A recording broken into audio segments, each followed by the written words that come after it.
Parole pour le groupe UDI Agir et Indépendant à Stéphane Demie. Merci Madame la Présidente. L'Agence nationale de la cohésion des territoires, l'ANCT, créée cette année, devient donc un nouvel opérateur du programme 112 de la mission Cohésion des territoires. Elle est une réponse à la demande des élus locaux de bénéficier d'un accès facilité, cela a été dit, aux services de l'État et aux différents opérateurs afin de les accompagner et de les soutenir dans leurs projets. Toutefois, si notre groupe avait demandé la création d'une telle agence, et ce depuis longtemps et à de nombreuses reprises, nous avions alerté le gouvernement lors de l'examen de la proposition de loi, c'était notamment par la voix de mon collègue Guy Bricout, sur le manque de moyens de la future agence, aucun financement supplémentaire n'étant en effet prévu. Dans votre rapport, Monsieur Vigier, vous évoquez, je cite, « l'obtention de 10 millions d'euros supplémentaires pour répondre aux besoins d'ingénierie de la future ANCT ».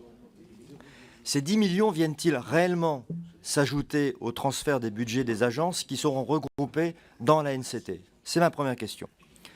Vous nous alertez également et surtout sur la non-publication des textes réglementaires d'application de la loi, sans trop évoquer les moyens qui seront alloués à la ANCT pour répondre à la demande des collectivités territoriales. Les considérez-vous comme suffisants? C'est ma deuxième question. Je rappelle que la mission Ruralité préconisait la création d'un fonds d'amorçage de 150 à 220 millions d'euros pour soutenir les premiers projets pilotés qui seront portés par la NCT. Quelques mots également sur la SNCF et sur le rapport de notre collègue Bérangère Abba. Ce projet de loi de finances prévoit la reprise de la première partie de la dette de la SNCF par l'État, 25 milliards pour 2020 et 10 milliards pour 2022. Lors de l'examen du projet de loi pour un nouveau pacte ferroviaire, le groupe UDI Agir et Indépendant avait appelé de ses voeux cette reprise. C'est donc bien sûr une bonne chose. Toutefois, pouvez-vous nous dire ce qui est prévu pour qu'une telle situation ne se reproduise plus à l'avenir?